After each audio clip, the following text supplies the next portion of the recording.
নমস্কার আমার প্রিয় বন্ধুরা, আশা করছি সকলেই ভালো আছো, সুস্থ আছো। আর রুমাইমন ব্লগসে সবাইকে স্বাগত আর অনেক অনেক ভালোবাসা জানিয়ে আরেকটি রান্নার ভিডিও নিয়ে চলে আসছি। তো আজকের রেসিপি হচ্ছে মসুর ডালের পাতুরি। কি করে চটজলদি ঝটপট বানিয়ে নিবে এই মসুর ডালের পাতুরি। তো বন্ধুরা, সবার প্রথমে আমি কড়াইতে একটু সর্ষের তেল দিয়ে দিলাম, পরিমাণ মতো দিয়ে দিব। যে যতটুকু রান্না করবে সেই অনুযায়ী তেল দিয়ে দেবে। তো আমিও দিয়ে দিলাম। তো তারপরে ফোড়ন দিয়ে দেবো। আর আমি সমস্ত কিছু রেডি করে নিয়েছি। দেখো, তার আগে কিন্তু অল্প তেল, লঙ্কা, কাঁচা লঙ্কা কেটে, রসুন, পেঁয়াজ সব কিছু, হলুদ, লবণ দিয়ে পুরো মেখে নিতে হবে। মেখে এটাকে কিছুক্ষণ রেখে দিতে হবে।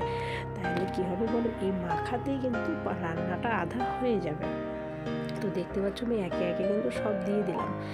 এখানে তো বেশি কিছু লাগে না, কারণ এটা একদম ঝটপট অল্প সময়ের মধ্যে রান্না করে খেয়ে ফেলতে হবে। ধরো কিছু ঘরে নেই, এখন কী খাবে, ডাল আছে, পেঁয়াজ আছে, লঙ্কা আছে, তো এটা বানিয়ে নিয়ে খেতে পারো একদম কম সময়ে। একটা ডাল রান্না করতে গেলেও অনেকটা টাইম লাগে, কিন্তু এই পাতুরি রান্না করতে একদমই লাগে না। তোমরা রান্না করো, দেখো, খাও, তারপরে আমাকে কমেন্ট করে জানিও যে কেমন হয়েছে।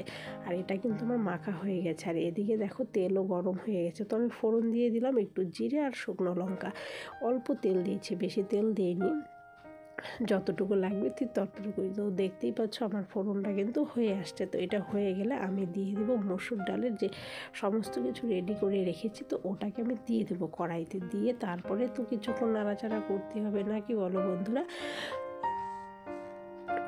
আর দেখো, কড়াই কিন্তু একদম তেতে গেছে। তো এখন আমি দিয়ে দিলাম মসুর ডালের যেটা আমি রেডি করে রেখেছিলাম, একদম কিছুক্ষণ দিয়ে রেখেছি। তো এই যে এটা দিয়ে দিলাম। তো এখন দিয়ে কিছুক্ষণ নাড়াচাড়া করব, তারপর আবার ঢাকাও দিয়ে দিব। এভাবে রান্নাটা করতে হবে। গ্যাসটা একটু কমিয়ে দেবো, বেশি আঁচ দিলে কী হবে, পুড়ে যাবে। তো প্রথমে ভালো করে এটাকে ভাজতে হবে। আমি 3টে মতো কাঁচা লঙ্কা দিয়েছি, যে যেরকম ঝাল খাবো সেই অনুযায়ী দিয়ে দিবেন না বন্ধুরা।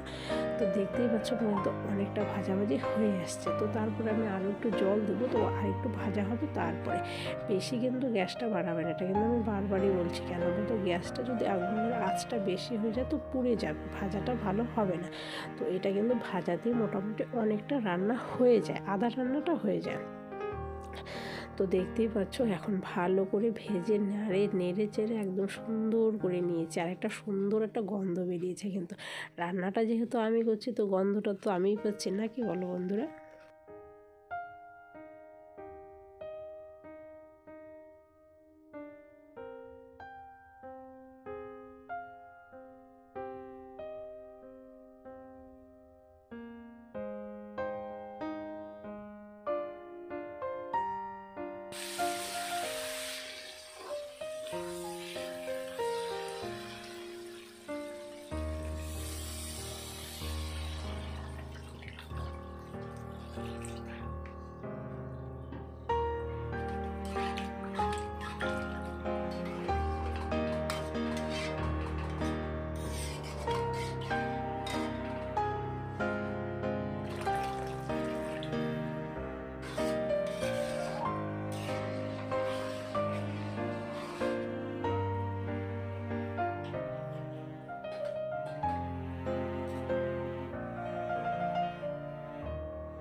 এবার দেখো আমার রান্না কিন্তু কমপ্লিট হয়ে গেল। তো বন্ধুরা, অবশ্যই কমেন্ট করে জানিও।